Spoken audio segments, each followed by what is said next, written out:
शहीदनि जो रत चढ़े पियो त कातिल फुड़े फुड़े जो हिसाब थींदो।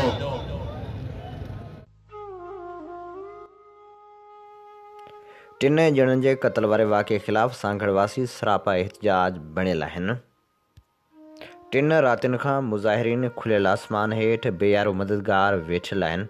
हुकूमत मुसलसल केस दाख़िल करण खां इनकारी बणियल आहे।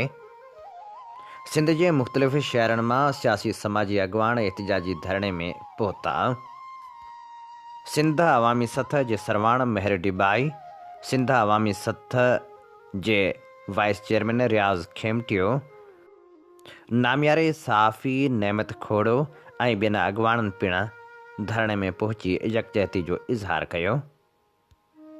शामधारे एहतजाजी धरणे में सरवरी जमायत जो रूहानी पेशवा मखदूम जमीलुज़्ज़मा पिणु शरीक थियो।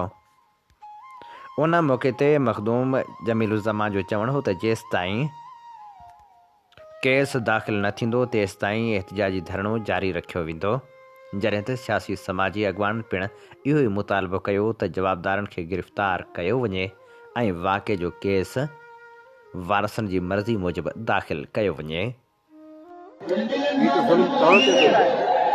असीं या ॿिया त आराम सां वेठा आहियूं। सांगड़ जा माण्हू छो था बर्दाश्त कनि? सांगड़ जा माण्हू ताक़त वारा माण्हू आहिनि। सांगड़ जा माण्हू उथी बीहो त सॼे पाकिस्तान खे लोॾे सघे। सही ॻाल्हि सर सोहेल अनवर सियाल जे घर ते ॿारहं मामूली फारिग थी थी एसपी ऐं हिन वक़्तु ताईं चोटियारी जो ख़ाली SHO बस सिंध पुलिस स्पेशली ॾिसो आउं सम्झां थो त को ऑनरेबल जज ने छॾियो नोटिस कॾहिं न कॾहिं अॼु हींअर या सुबुह जो नोटिस वठंदो। इहे सभु टंगियल हूंदा जिन जिन बि नाइंसाफ़ी कई आहे उहे सभई टंगियल हूंदा इंसाफ़ ते कटे तंहिं करे मूंखे इत्मीनान आहे इन ॻाल्हि में। बाक़ी आउं अवां सहाफ़ी बिरादरी जो प्रेस क्लब जो दिलि सां शुक्रिया अदा तव्हां मज़लूमनि जो साथ महिरबानी तव्हां बीठा आहियो ऐं तव्हांजो हक़ बि आहे, तव्हांजो फ़र्ज़ु बि आहे। पीर साहब वग़ैरह जो बि आउं शुक्रिया अदा कंदुसि। उन्हनि हीउ ॾुख पंहिंजो ॾुख करे सम्झो। शाहजहां मरी साहिबा खे बि शादस हुजे जो आई अची सां मिली वेठी वई हली ऐं बिलावल साहिब सां ॻाल्हाईंदुसि।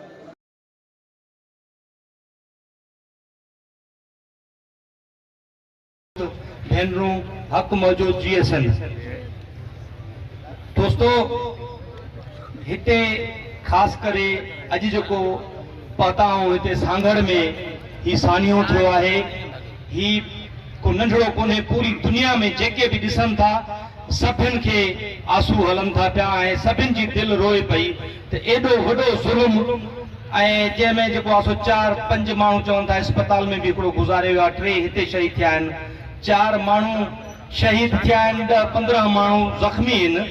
ऐं उन जाइ ते धणियुनि जो जेको मुतालबो आहे कानूनी FIR उहा FIR दर्ज नथी कई वञे पई ऐं असांजा माण्हू 20 सालनि खां वोट जेको आहे सो असांजे छा चऊं ज़रदारी साहब खे ॾींदा था अचनि, जेके 20 सालनि खां इक़्तिदार धणी लॻा वेठा आहिनि ऐं हू इक़्तिदार वोट वठी वञण खां पोइ पाण त लैंड क्रूज़रनि ते ऐं जहाज़नि ते पिया घुमनि, पर ही जेके वोट ॾींदड़ आहिनि जिन कुर्सी ते हिननि खे वेहारियो आहे उहे वीचारा पंध पैदल पिया घुमनि। उन्हनि खे खाइण लाइ बि मानी जो टुकड़ो टाइम ते कोन्हे को।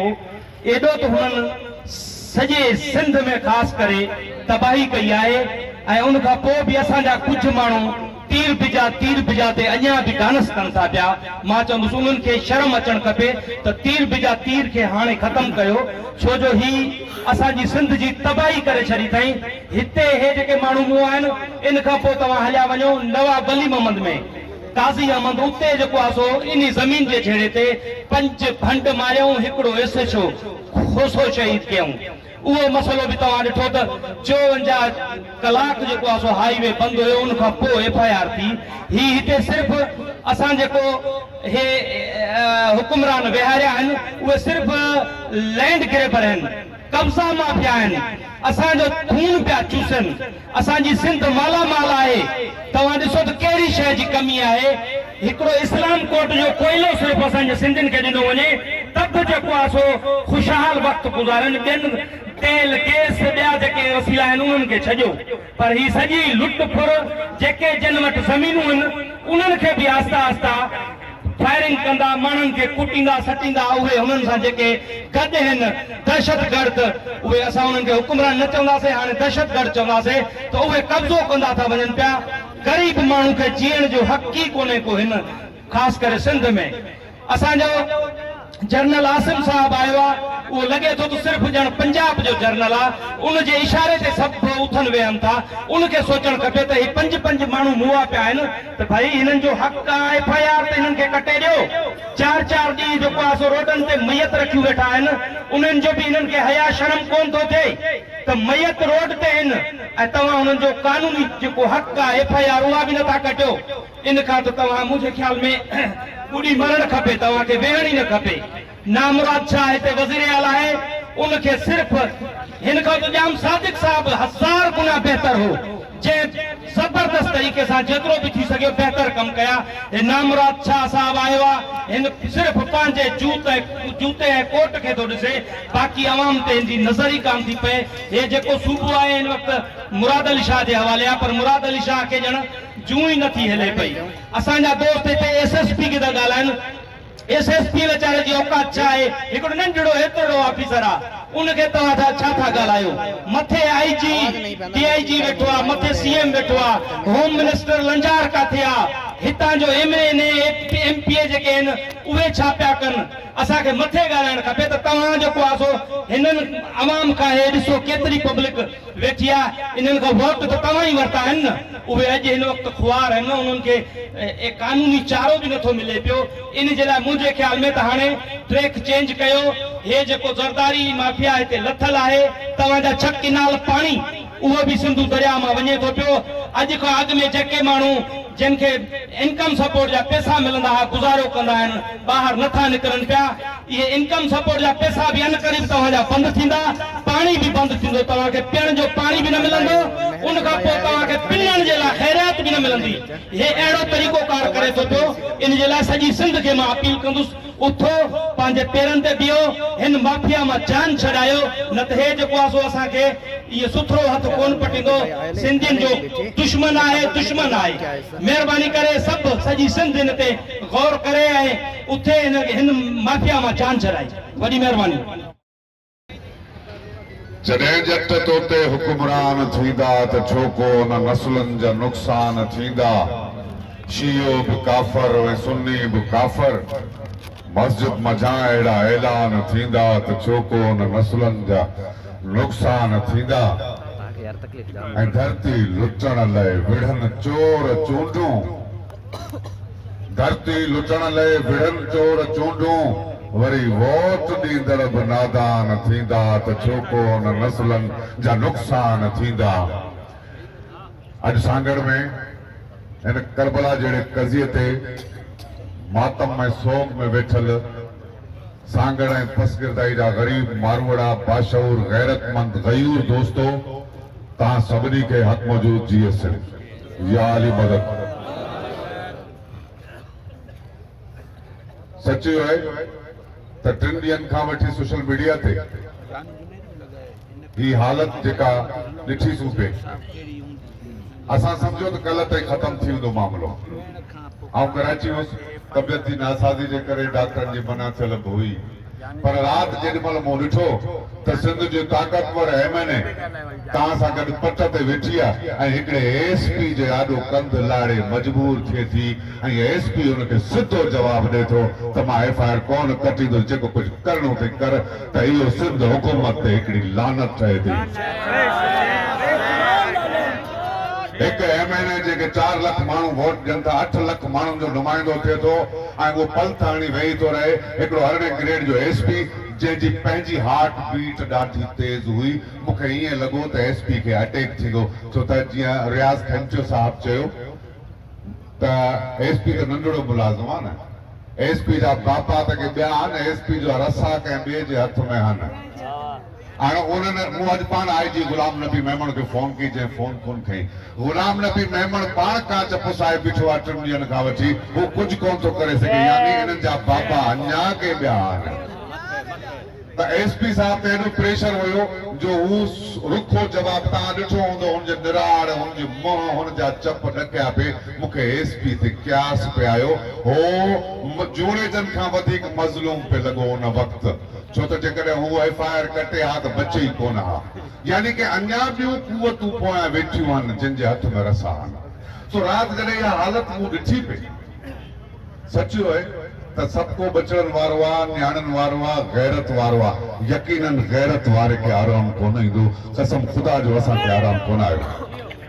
असां उहा क़ौम आहियूं जिन जे नंगनि जूं न्याणियुनि जूं अॻड़ियूं, कपिड़ा, पटियूं माल जे ढेर ते कोन छॾींदा आहियूं, हे नंगनि जा कपिड़ा आहिनि। पर हिन बदकिस्मत सिंध जूं अॼु न्याणियूं रोड ते वेठियूं आहिनि, जेको तेको ॾिसे थो ओ हुकुमरानो वरी हिकिड़ी भरपूर लानत तव्हां ते, जिन असांजा बच्चा रोडनि ते आंदा। भरपूर लानत,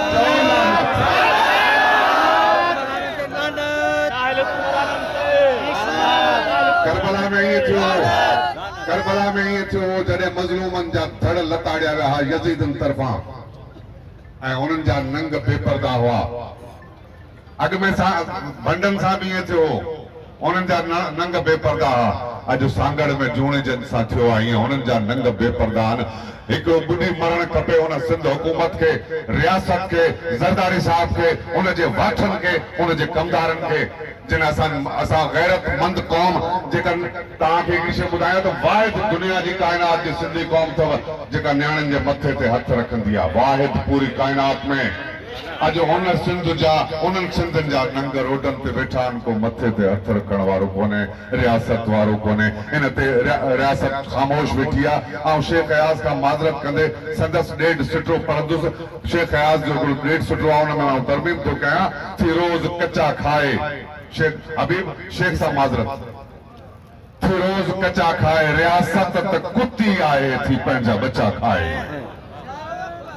असांजा 3 लाश बर्फ में वेड़िया पिया आहिनि, असांजा 15-17 ज़ख़्मी अस्पताल में पिया आहिनि। मूंखे हिते दोस्तनि ॿुधायो त न्याणियुनि खे छिरा लॻल आहिनि जेके टेंट में तंबू में वेठियूं आहिनि। ही सिंधी क़ौम आहे, ही उहा सिंधी क़ौम आहे जेका पाकिस्तान खे ताते थी। ही इहा सिंधी क़ौम आहे जेका ॾातार आहे, रब चइबो आहे पालण वारे खे। सिंध रब्बुल पाकिस्तान आहे। अॼु सिंध जूं न्याणियूं रोडनि ते वेठियूं छाजे लाइ? हिकिड़े पन्ने लाइ त असांजा वारिस जेके क़त्ल कया विया आहिनि उन्हनि जो सरकारी रिकॉर्ड में दाख़िला कयो त असांजा कंहिं मारिया आहिनि। हिते दोस्तनि ॿुधायो ऐं नालो बि सोशल मीडिया ते हले पियो त अलाउद्दीन जूणे जो इन क़त्ल जे पुठियां आहे, हे नालो दाख़िल नथा कनि। ऐं पीपुल्स पार्टी जे चेयरमैन खां पुछां थो त भुट्टो ऐवान सदर में सुतल हो पर चौधरी जो FIR में हुनजो नालो छो ॾिनो वियो हो? ऐं भुट्टे खे उन करे फांसी आई हुई त चयो छो वियो त भई जेको हुन चौधरी जे ज़हूर इलाही जा हुनजे क़त्ल में मुलविस आहे। त भुट्टे साहब खां जॾहिं राति जो SHO फोन करे पुछियो हो त साईं तव्हां ते FIR दाख़िल कराइण था चाहिनि, तॾहिं त तव्हां मौजूद बि कोन हो। भुट्टे चयो जीअं धणी चवनि था ईअं करे छॾियो, मुंहिंजो नालो विझी छॾियो भले। हे हुन पार्टी जे हुन भुट्टे जे नाले ते मुल्क खे तबाह कंदड़ खाईंदड़ छो था टिजनि? उहे छो था टिजनि? अलाउद्दीन त शाहनवाज़ खान जूणे जे चश्म चिराग आहिनि, हुनखे त वॾे दिलि करे चवणु खपे हा त जेकॾहिं मुंहिंजो नालो चवनि था जूणे जा त बाबा दाख़िल करे छॾियो, पाणे हुनजी इंक्वायरी थींदी, पाणे उहे टीमूं वेहंदियूं, पाणे क़ुर ते थींदियूं, पर कोन थो कयो वञे। यानी दाल में कारो आहे, दाल में कारो आहे। बहरहाल ही को असां को बि नज़रियाती सियासी मक़सद लाइ न आया आहियूं, असां निज इंसानी बुनियादनि ते आया आहियूं। छो त जेका क़ौम सामझ हलींदी हुजे उन्हनि जा लाश रोडनि ते पिया आहिनि, को ॿुधण वारो कोन्हे। मूंखे जेका हिते अचण खां पोइ हक़ीक़तुनि जी ख़बर पई, तव्हां ॿुधो आहे न त ग्रीन इनिशिएटिव पाकिस्तान, सरसब्ज़ पाकिस्तान हिकिड़ो नओं नारो ॾिनो अथनि ऐं उन नारे तहत जेके सिंध में ज़मीनूं पहलू आहिनि, जेके सरकारी ज़मीनूं पहलू आहिनि बाबा, उहे हितां जे सियासतदान रुॻो आथर मटाईंदा। गॾु असांजो आहे, गॾु असांजो आहे, पर हुन ते आथर ओमान जा पवंदा, दुबई जा पवंदा, यानी हितां वारा वॾेरा ॿाहिरि मुल्क में कंपनियूं रजिस्टर कंदा ऐं पोइ सिंध जूं ॿनियूं मकादनि ते खणंदा लीज़ ते, का 20 साल का 30 साल ऐं पोइ उमिरि लाइ हुनजे पीउ ॾाॾे जी थी वेंदी ऐं पोइ हिते ई ज़मीनूं कब्ज़ो कंदा वेंदा जीअं उन्हनि ते आबादी करे सघनि। हाणे वॾनि त वेही इहो कमु कयो, पर जेके नंढा वॾेरा आहिनि जेके 2000 3000 500,000 एकड़ वारा आहिनि उहे चवंदा जो वॾा साहब असां कमु करंदा पिया त असां क्यों न करूं। उन्हनि हिन रिवायत खे बरक़रार रखंदे सरकारी ज़मीनुनि ते कब्ज़ा कया आहिनि। मूंखे जेका ख़बर पए त चोटियारियूं में बि 35-36 एकड़ ज़मीन जेका सरकारी ऐं इंतिहाई ज़रख़ेज़। वरी ख़ुशकिस्मती आहे जो चवनि था त उते तेल निकिरे पियो या गैस निकिरे पियो। हाणे उते 3-4 हिकिड़ो कोन्हे खोड़ जेके हिन हुकूमत में शामिल आहिनि उन्हनि जी गिग ॻड़ी पई आहे, उन्हनि जो वात पाणी पाणी थी पियो आहे त यार हिन ज़मीन ते असां पोइ 2 एकड़ ख़रीद करे 50 एकड़ ते कब्ज़े जी कोशिश कई वई आहे सरकारी ज़मीन ते, जेका हिते ख़बर पई आहे। मां जेका ॻाल्हि सम्झो आहियां हाणे उन ज़मीन ते मूंखे जेके चाचे निज़ामानी साहिब हिकिड़ी ॻाल्हि ॿुधाई मां हैरान थी वियो आहियां त माल जी बेल मुमकिन आहे मुझो आवाज़ सिंधी माण्हुनि ताईं दुनिया ताईं पहुचंदो हुजे, उते जेके पहुचनि पिया उहे हिन ज़ुल्म खे ॾिसनि ऐं ॾिसनि ॿियो कुझु न कंदो त वेठे वेठे हिकिड़ो गोॾे खां हेठि भूंडो करे छॾीनि हिन सिस्टम ते हिकिड़ो भूंडो बि ॾेई छॾीनि त जीअं उन्हनि बदकारनि जे मुंहं में ज़रूरु पिया ऐं पूरी दुनिया जे में वेठल सिंधियुनि खे उन्हनि खे बि चवंदुसि ऐं उर्दू में बि ॻाल्हाईंदुसि त जीअं इदारा मैं उर्दू में बात करूंगा ताकि इदारे समझ सके कि कहा जाता है कि ये कुछ वडेरों ने ज़रख़ेज़ जमीन कुछ खरीदी, कुछ पे सरकारी जमीन पे कब्जा किया और पता लगा कि वहां गैस या कुछ मिनरल्स निकले हैं तो वो उस पे कब्जा करना चाह रहे थे वो ज़रख़ेज़ जमीन। अब उन्होंने आबादी भी करी है तो वहां के जो बेचारे गरीब हारी मजदूर, उनकी बकरियां, उनकी भैंसें, उनकी गाय, जानवर को जबान नहीं है बोलने के लिए, वो तो जहां चारा देखता है वहां भागता है। तो कहा जाता है कि इनके जो मवेशी थे वो वहां अगर सरसब्ज देख लेते थे तो वो खाने पीने चले जाते थे। तो वो जो अपने वडेरे हैं मुख्तलिफ या जो जिसका अभी नाम लिया जा रहा है, कहा जा रहा है कि उसके जो कारिंदे थे वो जो दहशतगर्द बिठा रखे थे हथियारबंद एलएमजी G3 क्लैशनकोफ से, वो उनकी बकरियां पकड़ के हलाल करके खा जाते थे या मिनटों के बाद वापस करते थे या उन पे FIR दर्ज कर देते थे। वो बेचारे मजदूर डरते, गरीब हारी डरते रहते थे अपनी बकरी अपनी भैंस के लिए। इस दफा भी कहा जा रहा है कि उनके कोई माल मवेशी पड़े हैं, वो आए हैं उनको छुड़ाने के लिए। उनके हाथ खाली थे, उनकी औरतें थी, उनकी बच्चियां थी और उन पे अंधाधुंध फायरिंग की। 15-20 लोगों का गिरने का मतलब ये नहीं कि इत्तेफाक है, ये एक वहशत है, दहशतगर्दी है जिसपे दहशतगर्दी की FIR होनी चाहिए। उनको तो फायरिंग स्क्वाड के सामने खड़ा कर देना चाहिए था, लेकिन वो कत्लेआम किया गया है, वहां गिराए गए हैं। कराची में जो लोग जख्मी हालत में 3 लोग तो वहीं शहीद हुए हैं और जो कराची हॉस्पिटल में पड़े हैं वो कॉन्शियस है। कहा जा रहा है कि उनके बचने का इम्कान नहीं है। मैं अपने आला इदारों से अपने कैसे कहूं, 3 दिन से लोग बैठे हुए हैं, अपने होते तो पहुंचते ना, अपने होते तो गले लगाते ना, अपने होते तो आंसू बहाते ना। हमारा कोई नहीं है, इदारे भी अपने नहीं है, आर्मी में भी हमारी नहीं है, रियासत भी हमारी नहीं है। तो ये जो ग्रीन इनिशिएटिव पाकिस्तान बड़े दिमागों ने पाकिस्तान की सिंध की जमीनों पर कब्जा करने का प्लान सोचा है, तो ये छोटे जमींदारों ने, छोटे MNAs ने, छोटे MPAs ने, छोटे सरदारों ने भी अपने चीफ की सुन्नत पे अमल करते हुए ये कब्जे शुरू किए हैं, वो सरसब जमीन को हथियाने के लिए। यहाँ तो ऐसे लगता है, हमारे सिंधी में कहावत है तो बुड्ढल बेड़ी जूं हरीड़ू चंगियूं, जॾहिं मलाहन खे ख़बर पवंदी आहे त हाणे असांजो बेड़ो बुॾे थो त पोइ हू हर शइ लुटणु शुरू कंदा आहिनि। मूंखे हीअं लॻे थो त सिंध जे हुकुमराननि खे ख़बर पए पई त पाकिस्तान टुटण ॾे वञे पियो, हिन मौलाई जा कम लहनि पिया। हाणे लुटियो फुरियो ज़मीनूं मिलूं खाओ पियो, हड़प कयो, कचो पको 3-3,000 26,000 एकड़ ज़मीनूं वठंदा वञो ऐं पंहिंजे नाले कंदा वञो, ज़रदारी स्टेट ठाहींदा वञो, क़ौम वञी धूड़ पाए, गैरत वञी धूड़ पाए, पंहिंजा पेट भरियो। सो ही हालत ॾिसी असां कराची खां निकिता आहियूं। हाणे पुछूं, हिते वेठा आहियूं 3 ॾींहं हाणे, मूंखे मां रस्ते में हुउसि त मूंखे ख़बर पई त मखदूम साईं जन बि पहुता। मखदूम भुट्टो साहब अमीन फ़हीम खां, तालिबुल मौला खां जे पुछण खां सवाइ का राय काइम कोन कंदो। हर फैसले में मखदूम तालपोल मलाओ मोहतरमा बेनज़ीर भुट्टो पंहिंजी पार्टी जूं वाॻियूं मखदूम अबीन फ़हीम हवाले कयूं ही कैलेबर ही स्टैंडर्ड हो मखदूमनि जो अॼु 3 ॾींहंनि खां पोइ मखदूम जमील ज़माजन आया आहिनि हिते ऐं एहतजाज करे पहुचा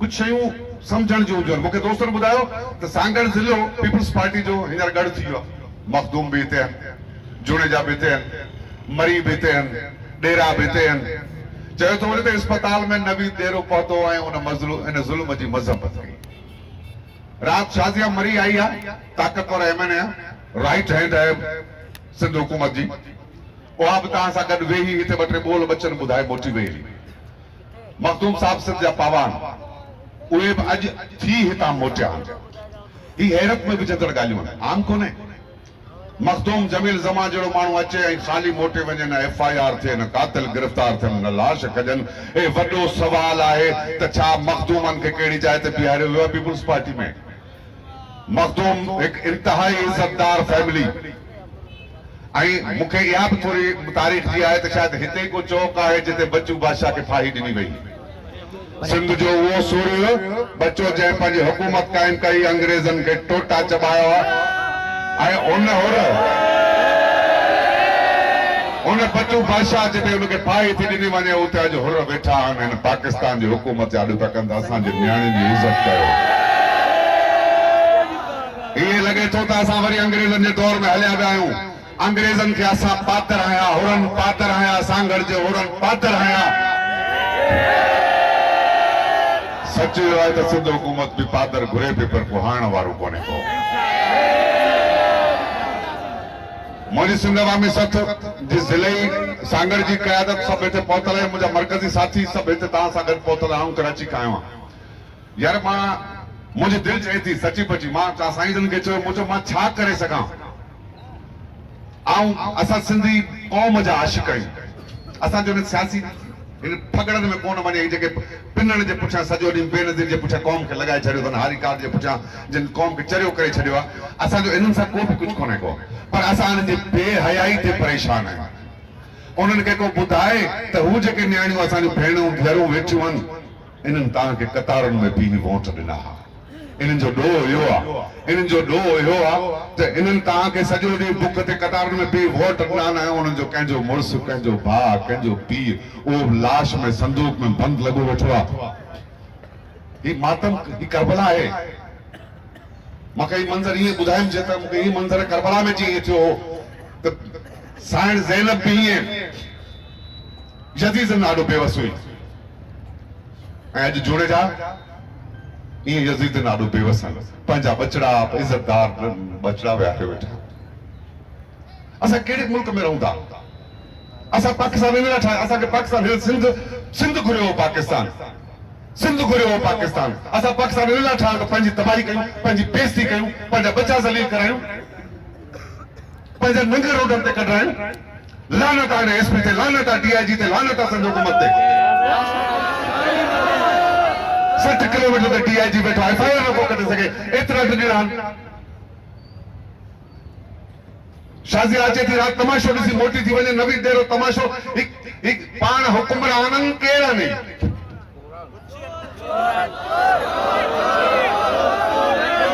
चोरनि ते हिकिड़ी वॾी लानत हणो जो आवाज़ पहुचे ऐवाननि ताईं चोरनि ते हिन जॻह ते वज़ीर आला खे अचणु खपे हा हिन जॻह ते वज़ीर आला खे अचणु खपे हा अचे IG कोन थो ऐं सॼी सिंध में रहंदड़ उन्हनि माण्हुनि सां त मखदूम बिलावल शहीद कोन थिया जेकॾहिं क़ौम हुन वक़्तु उथे हा उन्हनि कूड़नि मुलनि जे चवण ते न लॻी ख़ामोश न थिया त मखदूम बची वञे हा करबला में जेकॾहिं कूफी वारा ख़ामोश न हुजनि हा त इमाम शहीद कोन थियनि हा ओ सिंधी क़ौम तव्हां बि कूफे वांगुरु न थियो ऐं पोइ 14 सदन ते वेठा इमाम जो मातम कयो उन वक़्तु 72 शहीद कोन थियनि हा जेकॾहिं तव्हां सॼी क़ौम उन वक़्तु कूफे जा माण्हू यज़ीद जे ख़ौफ़ खां ख़ामोश न विया हा उथनि हा त यज़ीदी लश्कर इमाम खे शहीद कोन करे हा अॼु सांगड़ में जुड़ेजा निज़ामाणी ख़ासकेली मुख़्तलिफ़ क़बीलनि मां हिते अचे पुछो त ॾहिणी कहिड़ा त ख़ासकेलियुनि चयो असीं निज़ामाणियुनि चयो असीं लिगारियुनि चयो असीं जो अखियूं भरिजी आयूं त हा असां सभु हिक ॿिए जा धणी आहियूं, पर सॼी सिंध छो ख़ामोश आहे? मूं मंझंदि स्टेटस रखियो त असां ॿुधो आहे त धरणो ख़तम कराए पियो वञे, ज़बरदस्ती पुलिस हटाला, ऐं मुंहिंजो जेकॾहिं ईअं थियो त सॼी सिंध बरी उथंदी त मूंखे कंहिं कमेंट में लिखियो त से केरु कोन उथंदो सोशल मीडिया ते। मुंहिंजो मुंहिंजो वाइदो आहे जिते जेकॾहिं पुलिस आई त जंहिं जॻह ते रोड ते मां पहुतुसि उते मां गाॾी मां लही रोड बंदि कंदुसि, पोइ केरु मूंसां अचे न अचे। हाणे असां वटि मां लफ़्ज़ नथो चवां, नियाणियूं ॿुधनि पियूं, पर असां वटि फ़ैसिलो जहान ख़ान वारो आहे। असांजा ज़ालिम बि जहान ख़ान आहिनि, असां मुतालबो बि जहान ख़ाननि खां कहिड़ो कयूं? चीफ जस्टिस ख़ामोश आहे, IG ख़ामोश आहे, वज़ीर आला ख़ामोश आहे, वज़ीर आज़म ख़ामोश आहे, सदर पाकिस्तान ख़ामोश आहे। छो ख़ामोश आहे? जो सदर पाकिस्तान जा वाठा आहिनि, टोटल सदर पाकिस्तान जा वाठा आहिनि। ऐं वधीक तनक़ीद नथो कयां, ॻोठाई ज़रूरु आयांसि, बिजा कंहिंखां कोन थो। त हाणे असां बेवसी MLAs जी MPs जी ॾिसी चुका आहियूं। मूं अॻारो हिकिड़ी ॻाल्हि कई त काश ही धरणो नेशनल हाईवे ते हुजे हा, काश ही धरणो नेशनल हाईवे ते हुजे, पाकिस्तान ब्लॉक थिया त ख़बर पए त सिंधी क़ौम केतिरी गैरत थी लॻे। मूं हिननि खां पुछियो त निज़ामानी साहिब त केस ते बीहंदो, जे वारिस चवनि था ॼण त असां लाश दफ़न करे छॾिया आहिनि, असां महीननि ते हिते वेहंदासीं। हिन हिते जेसीं ताईं इंसाफ़ नथो मिले, जेसीं ताईं इंसाफ़ नथो मिले, ऐं सॼे सांगड़ जे हुरनि खे गुज़ारिश कंदुसि त हुरनि जी हिकिड़ी भरपूर गैरतमंद तारीख़ आहे। जिन फायूं मुल्क ते खयूं, जिन नारा हणंदे फायूं खाधियूं, जंहिं सूरे बादशाह का सिर सदके कयो। अॼु सूरे बादशाह जो शहर आहे, सूरे बादशाह जो सांगड़ आहे, सूरे बादशाह जे शहीदनि जो शहर आहे। हिननि मज़लूमनि जो साथ ॾिजो, जेसीं ताईं ज़ालिम गिरफ़्तार नथा थियनि, जेसीं ताईं ज़ालिमनि ते FIR नथी थिए, तव्हां सां सिंध गॾु आहे, सिंध अवामी सथ गॾु आहे, सिंध जो हर गैरतमंद पुटु गॾु आहे तव्हां सां, यादि रखिजो। असांजूं हमदर्दियूं, असांजूं सचायूं, असां हर तरह सां वारसनि सां गॾु आहियूं। वारिस जेसीं ताईं चाहींदा ही फ़कीर दुबई मौर तव्हां सां गॾु हूंदो, हर मैदान ते गॾु हूंदो, कानून में, रोड ते, झेड़े ते, एहतजाज ते, ऐं पंहिंजी सॼी संगत समेत तव्हां सां गॾु आहियां। तव्हां सां भरपूर जेको बि मुंहिंजो सिर साह साथ हूंदो।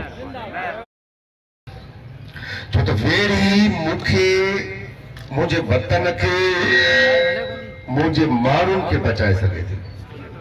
ही असां जेका मुख़्तलिफ़ माण्हुनि जे आॾो पंहिंजे हज़ारनि सालनि जे तारीख़ जे उन तसलसल, पंहिंजी तहज़ीब, पंहिंजे कल्चर, पंहिंजे भाज जे करे निवड़ूं था, हू असांखे इन निवड़ण जे करे ग़ुलाम बणायूं था छॾनि। इन लाइ असांखे जे जीअणो आहे, ही जहान जेको चंड सितारनि ते भुॻो आहे, जे असांखे सुख पंहिंजे बचड़नि ईंदड़ नसलनि जे ख्वाबनि जूं साझाऊं करणो आहे ऐं परांद करणा आहे।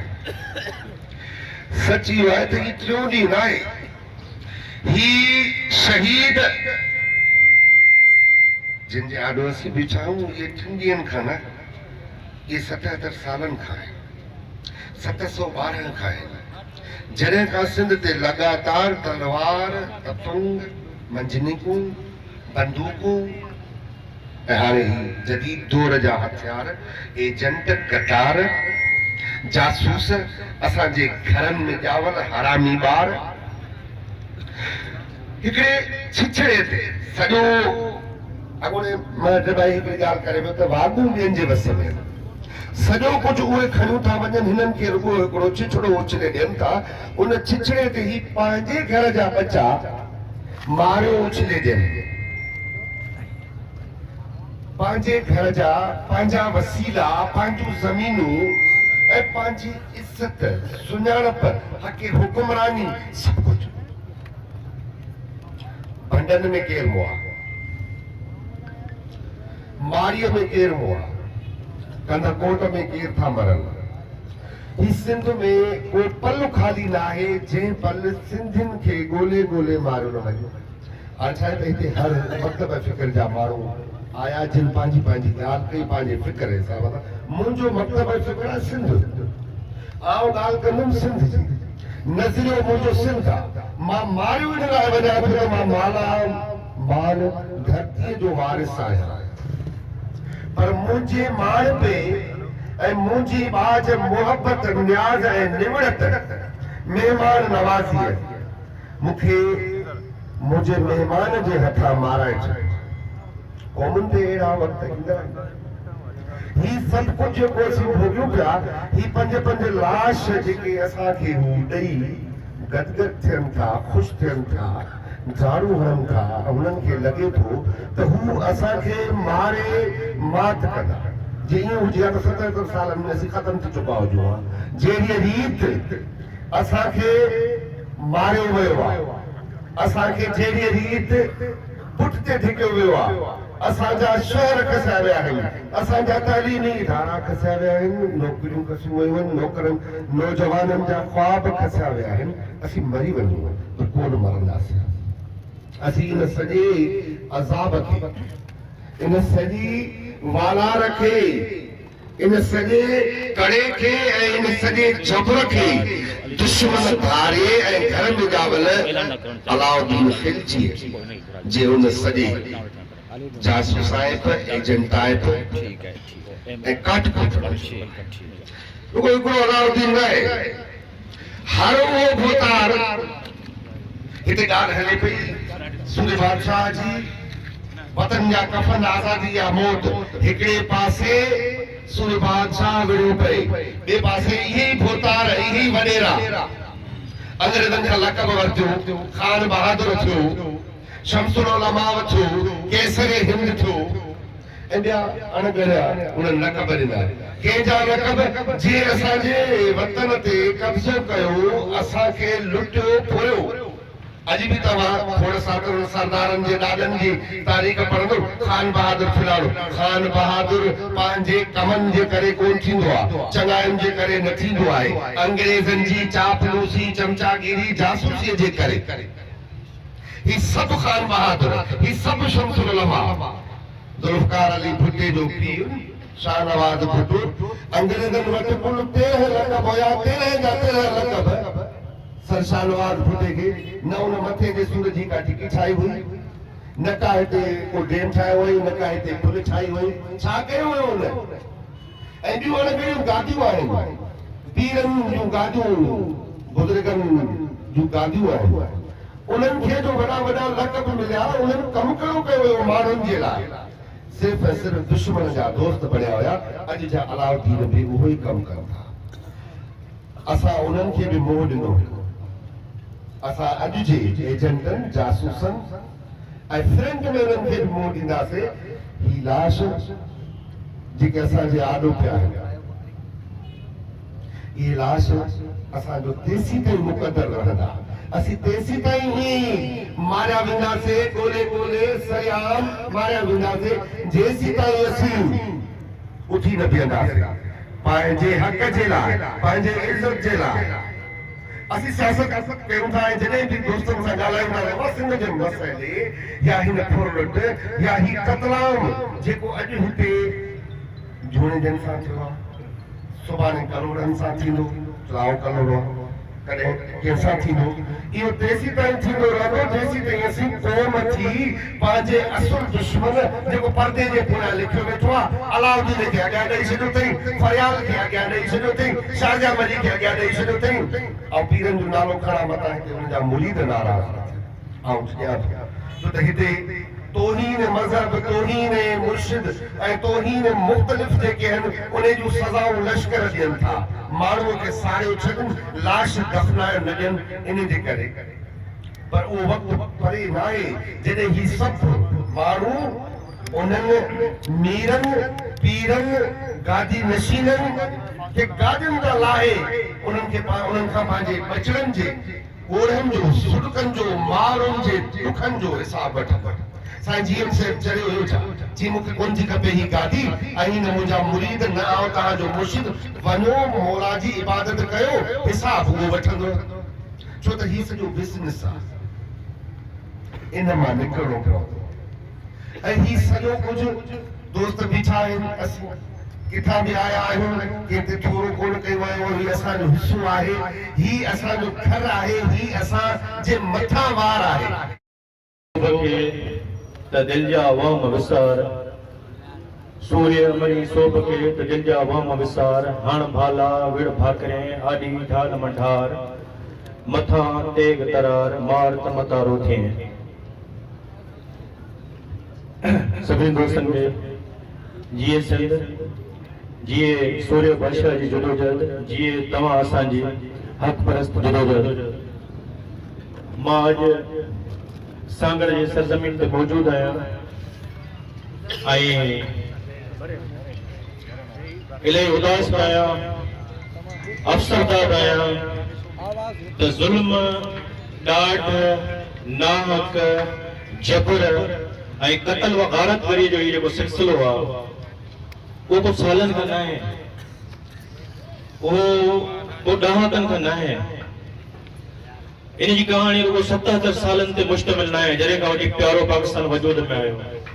उन खां अॻु में अंग्रेज़ हुआ, उन खां अॻु में मुग़ल हुआ, तुर्खान हुआ, तुग़लक हुआ, तातारी हुआ, ईरानी हुआ, अफ़गानी हुआ। वञो पोइते हलंदा वञो, पोइते हलंदा वञो, अरब हुआ। कई सदियूं गुज़री वियूं त सिंध जी ज़ुल्म, ॾाढ, जबर, इस्तबदाद, क़त्ल व गारतगरी भोगे पई। बदकिस्मतीअ सां उहो घटि थियण जे बदिरां उहो ॾींहों ॾींहुं वधंदो पियो वञे। ऐं हिन वक़्तु जेके सिंध जूं हालतूं आहिनि, असां जेको तव्हां सां मुंहिंजी शिरकत एतिरी अहम कोन्हे जेतिरी शिरकत हिननि मिस्कीन मज़लूम माण्हुनि जी अहम आहे, जेतिरी हिन शामियाने में मौजूद मुंहिंजे माउरनि भेनरुनि ऐं नियाणियुनि जी शिरकत अहम आहे। ही लाश जेके, ही मड़ जेके एम्बुलेंस में मुंहिंजे साम्हूं पिया आहिनि, अदा इहे कंहिं ॿिए जा लाश कोन्हनि, इहे मुंहिंजे भाउरनि जा लाश आहिनि। अगरि सम्झो, अगरि हम वतन आहियो, हम देश आहियो ऐं मज़लूम दोस्त आहियो त इहे तव्हांजे भाइरनि जा, इहे तव्हांजे बचड़नि जा, इहे तव्हांजे वॾड़नि जा, इहे तव्हांजे नंढनि जा लाश आहिनि। इन कैफ़ियत खे सम्झो। ऐं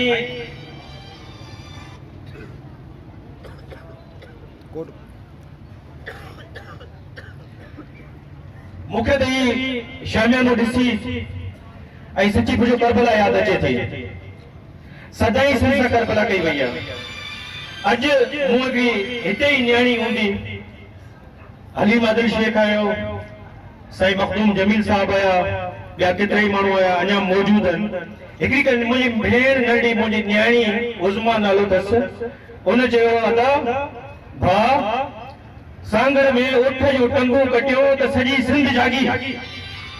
ऐं हिते असांजा भाउर ऐं मिट माइट पुठा विया आहिनि, 3 माण्हू क़तल कया विया आहिनि ऐं 15-20 माण्हू औरतुनि समेत ज़ख़्मी थिया आहिनि। कंहिंखे कुझु बि कोन थो थिए, केर बि नथो जागे।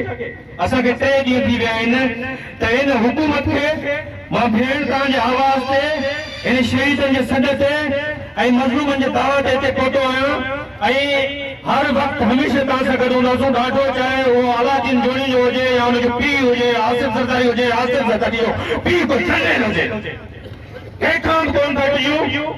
छो त डिॼण खां पोइ बि मौत बुज़दिल थी मरिजे, कायर थी मरिजे, न ॻाल्हाए मरिजे, हीरू कमज़ोर निबल थी फड़ो ऐं दलाल थी मरिजे, उन खां बहितर आहे त ॿिड़ी मरिजे, सूर्य थी मरिजे। जीअं असांजो कमु सूर्य जंहिं चयो त वतन या कफन, आज़ादी या मौत।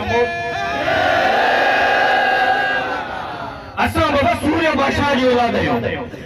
असीम मखदूम मोहम्मद हमान तालबुल मौला जा पैरोकार आहियूं, जंहिं वटि बिल्कुलु मोहब्बत जी ज़बान हुई, शफ़क़त जी ज़बान हुई, प्यार जी ज़बान हुई। पर जेको ज़ुल्म कंदो, ॾाढ कंदो, जबर कंदो, उन सां टक्कर, चाहे सरवरी जमायत हुजे, चाहे हुर जमायत हुजे, चाहे बोसा जमायत हुजे, चाहे सियासी जमायत हुजे, चाहे असांजी रूहानी जमायत हुजे, ख़ुदा जो कसम असां विड़ी ॾेखारींदासीं ऐं गाए वॼाए विड़ी ॾेखारींदासीं। अंग्रेज़ सां विड़ी सघूं था, तुर्खनि सां विड़ी सघूं था, तुग़लकनि सां विड़ी सघूं था, अरगोननि सां विड़ी सघूं था, दुनिया जे यूनानियुनि सां विड़ी सघूं था, दुनिया जे वेशी सुल्तनतनि सां विड़ी सघूं था। तव्हां त कुझु बि कोन्हियो। कलो का कोकड़ी वॼे रहो, कलो का कोकड़ी ऐं ज्वारी ऐं मंशात फरोश वॼे रहो, तव्हां सां गबरू पुट ऐं ॿाहिरि क़तल कंदो ऐं सिंध ख़ामोश वेही रहंदी, तव्हांखे ग़लति फहमी आहे। हिन वक़्तु जेका कंडीशन आहे, टे ये थी वे अरे हीप का शराफत है, हीप का गवर्नेंस है, हीप को मसलो है तो फरियाद टाल को ये चाहिए थे पीपल्स पार्टी जे एमपीए सुहेल अनवर सियाल जे घर ते हवाई फायर थे तो नए साल में तो दहशतगर्दी एक्ट के तहत 1 एमपीए ते एफआईआर दाखिल थी वने।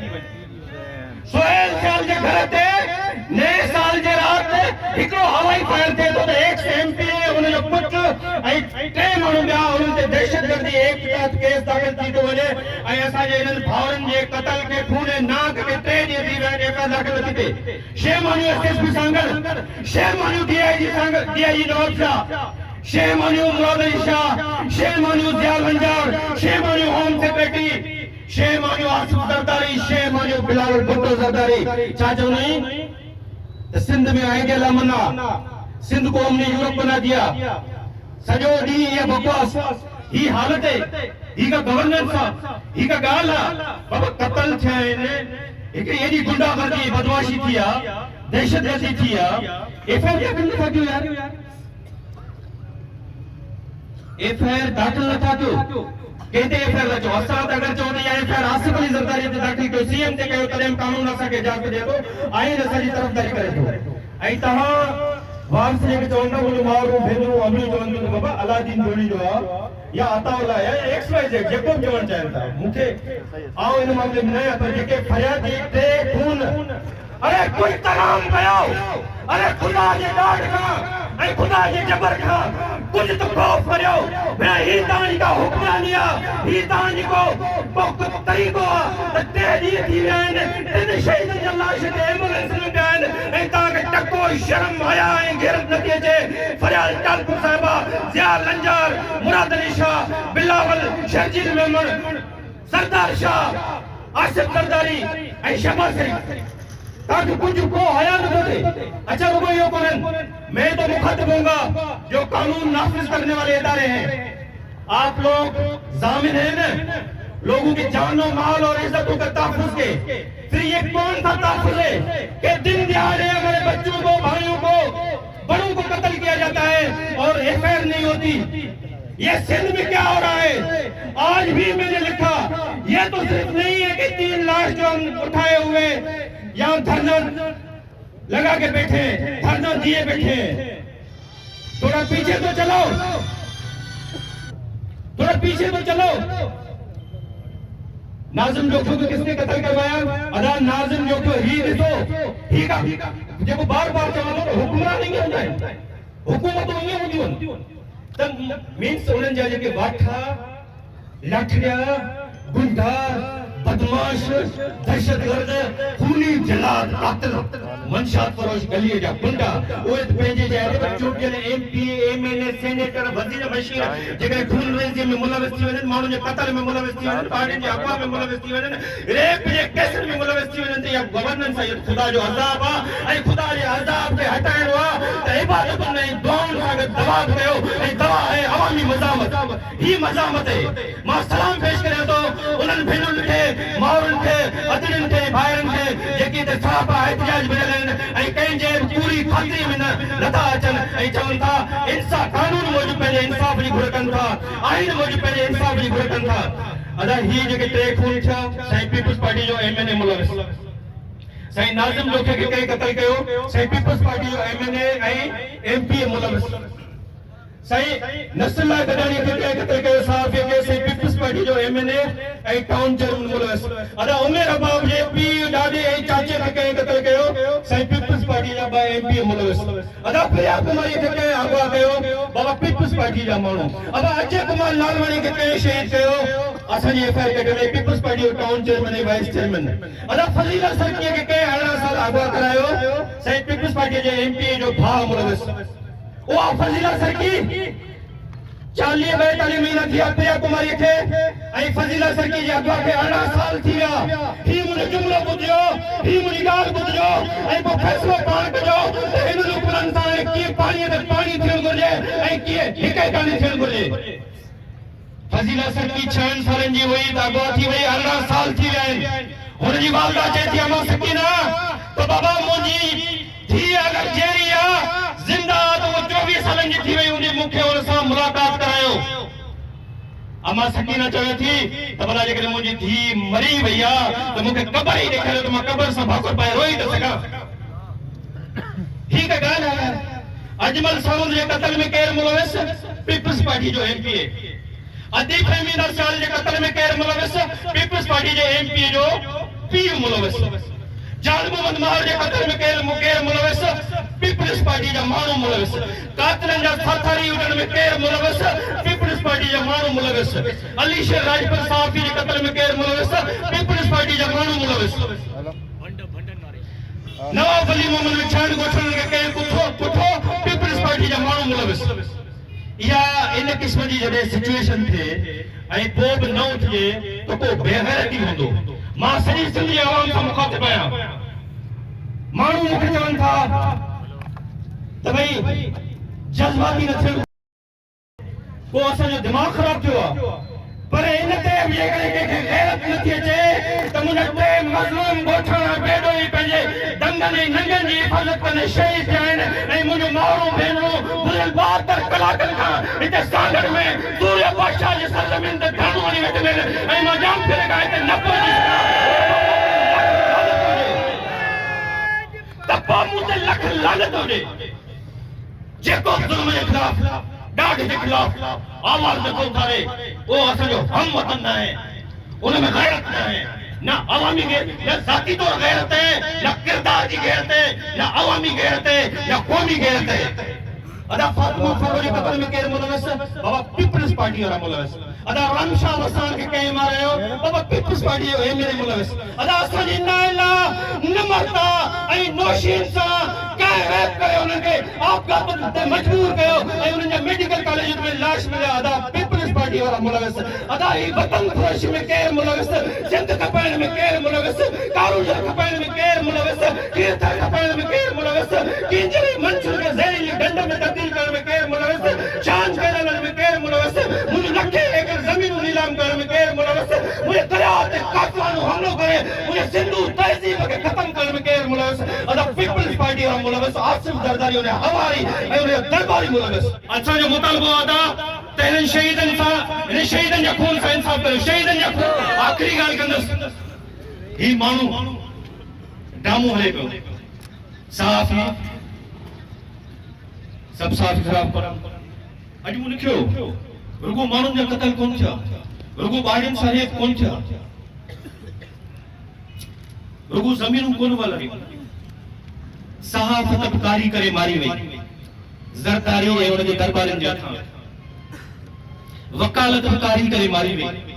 ज़रदारी ऐं उनजे दरबारनि जे हथां तव्हांजी नाम लिहाज़ सिविल सोसाइटी अदीब दानिशर सभु खीसे में पिया अथनि। हाणे अदा इन ॻाल्हि ते थोरो गौर थिए। से मुंहिंजी घरवारी मास्तरियाणी आहे, मां एहतिजाज न कंदुसि, मतां ट्रांसफर थी वञे। बाबा मां म्यूनिसिपल में क्लर्क आहियां, न बाबा मां एहतिजाज न कंदुसि, मतां मूंखे जेको आहे मुंहिंजी पघार बंदि थी वञे। टके टके जे मफ़ादनि लाइ कंहिंसां मुलाज़मतुनि जो मसइलो आहे। इवन साफ़ में, वकीलनि में, अदीबनि में, दानिशवरनि में, सिविल सोसाइटी में आम माण्हू परे रहियो। टके टके जे मफ़ाद ते तव्हां जेका ख़ामोशी अख्तियार करे रखी आहे, ख़ुदा जो कसम इहा सुभाणे तव्हांजे लाइ ज़िल्लत जे मौत जो सबबु बणिजी वेंदी। उनजे करे गैरत जो मुज़ाहिरो कयो ऐं थोरो अॻिते अचो, पंहिंजे माण्हुनि सां गॾु बीहो, पंहिंजे वतन सां गॾु बीहो। अहिड़ी सूरत में हिकिड़ो मिसाल ॾियणु, अॼु सोशल मीडिया जे ज़रिए मूंखे जेकी ॿुधनि था, मां हिकिड़ो मिसाल ॾियणु ऐं उन दोस्त खे ज़रूरु ख़िराज तहसीन पेश कयो वञे। मीर हसन राजड़ यूनाइटेड नेशंस में यूथ डेलीगेशन में कम करे थो। मीर हसन माजरत साहब इन जो वाल साहब सिंध काबीना जो मेंबर आहे, रही गैरती पुट फर्शुनास नौजवान उतां हैदराबाद सां खिपरे सां तालुक रखे थो, हिते अची पहुतो आहे न। सिंध काबीना जे मेंबर जो पुट अगर एहतिजाज में शरीक थी सके तो तव्हांजा टके टके जा मफ़ाद कहिड़ा थींदा आहिनि। अचो अचो त कची ज़ुल्म जे ख़िलाफ़ आवाज़ उथारियूं। उनखां अॻु जो तव्हांजा भाउर, तव्हांजा वर, तव्हांजा वालिदैन क़त्ल कया वञनि ऐं तव्हांजूं नियाणियूं बेआबू बणाए जितिन में ईअं गेलियूं वञनि जीअं कल्ह अरबनि कयो, जीअं कल्ह अंग्रेज़नि कयो। मूंखे त इहो चोटियारी वारो इलाइक़ो, चोटियारीअ जो जॾहिं नालो ॿुधंदो आहियां त मूंखे मक्खी ॿेलो यादि अची वेंदो आहे। मूंखे सांगड़ जी सॼी हुर जमायत जो सॼो जेको ढांचो ऐं खाको जो सॼो रुमान सां मुंहिंजे रूह में लही ईंदो आहे। छा वेड़ हुई, छा जंग हुई, दुनिया जो सभ खां वॾो साम्राज्य उनखे सूर्य बादशाह ऐं उनजे सिपाहियुनि चकराए छॾियो, चकराए छॾियो। अंग्रेज साम्राज्य जो भवाटियूं हुयूं, ख़ुदा जो कसम मुंहिंजी हिस्ट्री त पढ़ो, रुगो दम भर्त विया हुआ। छा असांजूं मायूं भॼियूं हुयूं, असांजूं औरतूं भॼियूं हुयूं। पीर साईं खे अपील कयां थो, इलाही असांजा जेके दोस्त आहिनि उहे जीअं मुसविर रूहानी जमायतुनि जो ज़िक्र कयो, इलाही असांजा दोस्त आहिनि उन्हनि खे पॉलिटिकल दोस्त त भई पीर परस्ती जी ॻाल्हि कोन्हे अदा, माण्हुनि जी मोहबत आहे। पीर पागर जे पुठियां वॾियूं कुर्बानियूं आहिनि, रोज़े धनीअ खां वठी राशिद साईं खां वठी हिन पीर सिबत लाइ छा ताईं हिकिड़ियूं आवाम जूं ख़िदमतूं आहिनि, वॾियूं इबादतूं आहिनि ऐं वॾियूं कुर्बानियूं आहिनि। उनजे करे माण्हू लखे करोड़े माण्हू पोयां आहिनि। पीर साईं खे अपील थो कयां त हिननि मामलनि ते ख़ुदा जे वास्ते हाणे संजीदगी अख़्तियार कयो। तव्हांजो हिकिड़ो बयान हिननि जो दम कढी छॾींदो, हिननि खे साह कढी छॾींदो। पीर साईं को इहो त चओ त हाणे सांगड़ ज़िले समेत सॼी सिंध में कंहिं बि क़िस्म जी ज़रदारी माफ़िया जी गुंडागर्दी बर्दाश्त न कंदुसि। इहो ज़रदारी दिलि जे दौरे में वफ़ात करे वेंदो। सियासी समाजी अॻवान मुख़्तलिफ़ कॉमर्स पार्टियुनि जा जेके हिन धरणे में जेको आया ऐं अचनि पिया, PTI जा, क़ौमी अवामी तहरीक, JUIP ऐं ॿिया जिसका मारिस सर थी वियो, इनाम साहब आया, मेयर डिबाई साहब, GDA तो ही गॾु हिते आहे, सभु गॾु हिते सर्व जमायत वही गॾु आहे, जमात गॾु आहे। त मेयर डिबाई साहब खे ॿुधाईंदुसि त हिन भर में बच्चू बादशाह जेको विढ़ंदे शहीद थियो ऐं हीअ जेको पाण जंहिं जाइ ते बीठा आहियूं इहो पीरो वज़ीर चौक, शहीद पीरो वज़ीर चौक, जंहिंजी पीरो वज़ीर आज़म जेके वज़ीर आज़म बि चयो वेंदो हो, कुल्लू गवर्नमेंट जी जेकी हुकूमत हुई उन जाइ ते वेठा आहियूं। ऐं इन जे भर में गणम बंगलो, ॿ टे मुफ़ासिले ते गणम बंगला जिथे हुन गाज़िन जी भर्ती थी सूर्य बादशाह जी निगरानी में। ऐं इन खां बाखड़ो मोड़ी अवां सभिनी खे यादि हूंदो, उहे बाखड़ो मोड़ी जा शहीद रूपलो चोलियाणी, नूरुल्ला तुनियो, कुर्बान सराय, कुर्बान खावड़, उहो शहीदनि जो शहर। ऐं हिते हीअं टे शहीद वेठा आहिनि। त ऐं पाण जिथे जंहिं पासे वेंदासीं त चारे पासे असांखे शहीदनि मिलंदा, शहीदनि जो चौक मिलंदा, शहीद मिलंदा। ऐं हीअ शहीद टे असीं रखी वेठा, 3 ॾींहं खां शहीद रखी वेठा, विहारे वेठा आहियूं। त इहो नाहे हुकूमत जी आहे, नाहेली आहे, इन इंतिज़ामिया जी आहे, इन इदारनि जी बि आहे, जंहिंजे करे असीं हिते चुप करे वेठा आहियूं ऐं असीं इंसाफ़ जे मुंतज़िर आहियूं। इहो कंहिं ॿिए मुल्क में हुजे हा त एतिरे ते असांखे वेहणो कोन को असां एहतिजाज करणु खपे हा। उन टाइम इहे केस बि थी वञनि ऐं गिरफ़्तारी हुते हुजे थी आहे, पर अफ़सोस जो मक़ाम आहे असीं रहूं पाकिस्तान में था, वरी सिंध में वरी सांगड़ में, त जिथे अंधो कानून आहे जेको ॾाढो सोई गाबो हूंदो आहे। त उन शहर में अॼु वेठा आहियूं, 3 ॾींहं थिया आहिनि, मुख़्तलिफ़ सियासी समाजी माण्हू अचनि वञनि पिया, ताक़तवर माण्हू अचनि पिया। मखदूम सरवर नूह जो गादी निशीन अचे पियो, PTI जो सदर साहब अचे पियो सिंध जो, ऐं उन खां पोइ मुख़्तलिफ़ सियासी पार्टियुनि जा चङा वॾा अचनि पिया, पर उनजे बावजूदि हिते कुझु कोन पियो थिए। मैं डिबाई के ॿुधाईंदुसि त IG साहब जेको चयो त IG साहब असीं हिते वियासीं, DIG सां जी मीटिंग हुई त ॻाल्हियूं हलियो पई मुज़ाकरात जो FR जे लाइ, त DIG माइक ऑन करे त IG चए पियो त आपके अवां सां इंसाफ़ थींदो ऐं असां डाक कोन कंदासीं, अवां जी FR थींदी। उहो कल्ह 2 बजे जी थी ॻाल्हियूं, उहो दौर ख़तमु थियो, नाकाम थियो, वरी ॿियो थियो, टियों दौर थियो, उहो नाकाम थियो, डिप्टी कमिश्नर जी अॻवानी में बि थियो, उहो बि नाकाम थियो, DIG बि थियो। आख़िर में जॾहिं साफ़ DIG खां पुछो त उहो DIG भॼण जी कई, त हुते IG साहब इहो चयो त इंसाफ़ थींदो, त अञा इंसाफ़ त कोन थियो आहे, इंसाफ़ त कोन थियो आहे। 3 ॾींहं खां लाश असांजा पिया आहिनि, इहे लाज़मी लाशनि जी बेहरमती बि थिए, लाश दफ़नाइणा आहिनि। त असां सभिनि जो मुतालबो आहे त FR दर्ज कई वञे, जेके असीं चाहियूं था। DIG IG जो सभिनि जो इहो हो, ऐं MNA साहब जो इहो हो, SP जो इहो हो, DIG जो सभिनि जो इहो हो त हिकिड़ो नालो कढी छॾियो, अवां जी FR हीअं न करे छॾियो। FR जा जेको अवां पुलिस ऑफिसर चवंदो, SP चवंदो, SHO चवंदो, DSP चवंदो, अवां खे ॾींदासीं, वरी ऐं चढ़ायूं की जेके खणूं था खणायो, बाक़ी इन जो नालो न। इहा सूरत आहे, इहा अहिड़ी हाल सूरत हाल आहे। असीं शहीदनि जे चौक ते शहीदनि जो इंसाफ़ घुरी रहिया आहियूं। इहो पाखोड़े मोरी जा शहीद बच्चू भाषा पीरू वज़ीरो चौक ऐं गणम बंगले जे शहीदनि जे उते वेठा आहियूं। उते शहीदनि जा असीं इंसाफ़ लाइ आहियूं, पर इहा लंगड़ी लूली या अंधी बोड़ी हुकूमत नथी चाहे त को ग़रीब मिसकिन सां इंसाफ़ थिए। त असां ओसिताईं वारिस सां गॾु वेंदासीं, जेसिताईं वारिस वेंदा इंशाअल्लाह असां सभु वेंदासीं। इहे मुख़्तलिफ़ पार्टियूं जमायत कारोबारी शख़्स जेके बि हूंदा सभु वेंदासीं ऐं आख़िर ताईं जेको हुनजो हूंदो अमल लाइ अमल हूंदो असीं हुन सां वेंदासीं। सिंध जा आलिम पहुचन था, सिंध जा वारिस पहुचन था, ही आवाम पहुचे थी। अॼु हिन सांगड़ जी सरज़मीन ते मां इहो अर्ज़ करणु घुरां थो त इंशाअल्लाह हीअ त सांगड़ जी सरज़मीन आहे,